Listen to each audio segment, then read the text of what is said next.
नमस्कार, मी पंजाब डक. सगळ्यात महत्वाचं काय झालं की आता मराठवाडा, पश्चिम महाराष्ट्र आणि उत्तर महाराष्ट्र, आता काय झालं की म्हणजे ह्या 2 दिवसापासून मराठवाड्यात तर पावसाने इतका धुमाकूळ घातलाय. मग मराठवाड्यात काय परिस्थिती राहणार तर तुम्हाला सांगू इच्छितो. हे परतीचा पाऊस आहे. मी म्हटलं होतं ना, परतीचा पाऊस काय होतो, जे भाग सुटला ना तिथं झोडपून काढतो. मग कोणता भाग सुटलेला होता? अहिल्यानगर सुटलेला होता, बीड जिल्ह्यातला काही भाग सुटलेला होता, कडाशीचा काही भाग सुटलेला होता. तर त्या भागाला आज देखील खूप पावसानं झोडपिलंय. आणि मराठवाड्यातल्या शेतकऱ्याला खास करून आज सांगतो की आज आहे 16, 17 आणि 18, आणखी 4 दिवस मराठवाड्यातल्या सगळ्या जिल्ह्यामध्ये दररोज वेगवेगळ्या तालुक्यात, वेगवेगळ्या भागात, वेगवेगळ्या गावात असा जोराचा पाऊस 4 दिवसात पडणार आहे. आतापर्यंत तुम्ही पाऊस इतका कधी पडलेला नाही पहिला, असा या 4 दिवसात पाऊस काय होणार आहे. म्हणजे सांगायचं झालं तर नांदेड जिल्हा, हिंगोली जिल्हा, परभणी जिल्हा, बीड जिल्हा, लातूर जिल्हा, जालना जिल्हा, संभाजीनगर आणि धाराशिव जिल्हा, ह्या जिल्ह्यामध्ये काय होणार आहे, मराठवाड्याच्या 16, 17, 18 4 दिवस खूप जोराचा पाऊस पडणार आहे. त्याच्यानंतर 18च्या नंतर 19 नंतर काय होईल, थोडं म्हणजे उघाड भेटणार आहे 19 पासून. पण उघाड जरी झाली तरी काय होणार आहे, मराठवाड्यात मात्र स्थानिक वातावरणातून जवळपास 21 तारखेपर्यंत, 21-22 सप्टेंबर पर्यंत थोडा भाग बदलत पाऊस पडणार आहे. म्हणून हे अंदाज लक्षात येतात. पण 17-18 तारखेच्या नंतर पावसाचा जोर मराठवाड्यातल्या ओसरणार आहे. स्थानिक वातावरण तयार होऊन काय होतं की म्हणजे 19, 20, 21 पर्यंत मराठवाड्यात पाऊस राहू शकतो. म्हणून मराठवाड्यातल्या शेतकऱ्यांचं ज्यांचं सोयाबीन काढायला चल, उडीद काढणं चालू, तुम्ही काय करायचं, दुपारी 2 पर्यंत काढायचं, वरी ढिगल मारायचा, 1 घंटा वाळला की झाकून ठेवायचं. अशी परिस्थिती केली तर तुमचं सोयाबीन उडीद हाताला लागेल. त्याच्यानंतर आपण काय करू, पश्चिम महाराष्ट्राकडे.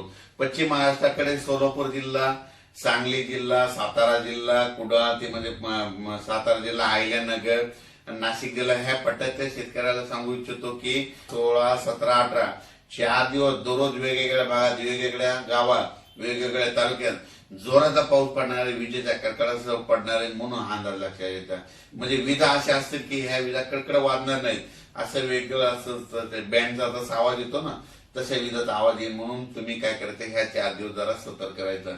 म्हणजे पश्चिम महाराष्ट्रात देखील जोराचा पाऊस पडणार आहे. जोराचा पाऊस पडल्यामुळे काय होणार आहे, नद्याला पाणी येणार, नद्याला पूर येणार. त्याच्यामुळं मांजरा धरणाचं पाणी सोडावं लागेल, माजलगावच्या तळ्याचं देखील पाणी सोडावं लागेल. त्याच्यानंतर पुण्याकडे पाऊस पडणार आहे म्हणून खडकवासलाचं पाणी सुटेल. त्याच्यानंतर ते पाणी तिकडे खाली सांगलीकडे जाईल.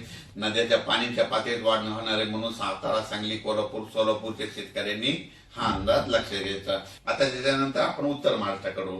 उत्तर महाराष्ट्रातल्या शेतकऱ्याला सांगू इच्छितो की नाशिक जिल्हा, इगतपुरी, त्याच्यानंतर नंदुरबार, धुळे, जळगाव, तुमच्याकडे म्हणजे उद्यापासून 16, 17, 18 म्हणजे 16, 17, 18 आज देखील. आणि हा परतीचा पाऊस आहे. आणि परतीचा पाऊस काय करतो, सगळ्याला झोडपून काढतो. म्हणून गेला खेळायचा. याच्यानंतर आता हे झाला परतीचा. मग याच्यानंतर परत शेतकऱ्याला माझी विनंती आहे की तुम्ही काय करा, 18च्या नंतर काही काही भागात थोडं उघड भेटणार आहे.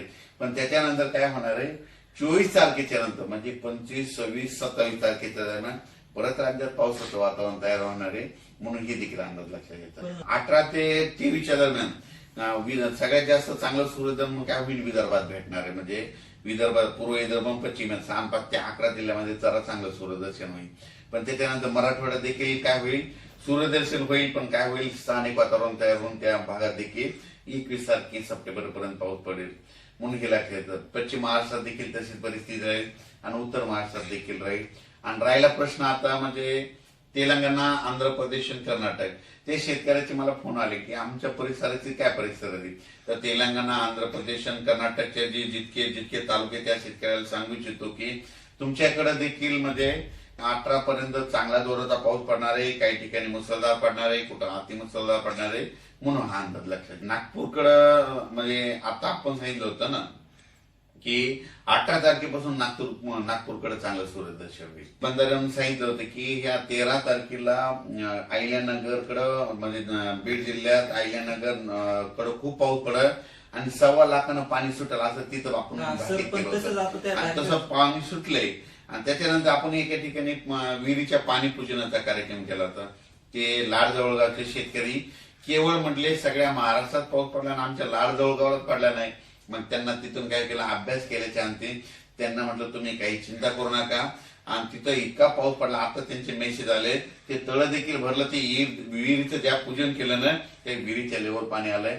आणि त्या शेतकऱ्यांनी मला तिथं आता पूजनासाठी बोलवलं. आणखीन इथून नागपूरहून 4-5 दिवसात इकडल्या भागात नेऊन मुक्का आहे आणि इथून गेल्याच्या नंतर मात्र तिकडं पूजनासाठी जाणार आहे. तर यापुढे आणखीन काय होणार आहे, आणखीन 25, 26, 27 सप्टेंबरला एकदा पाऊस येईल.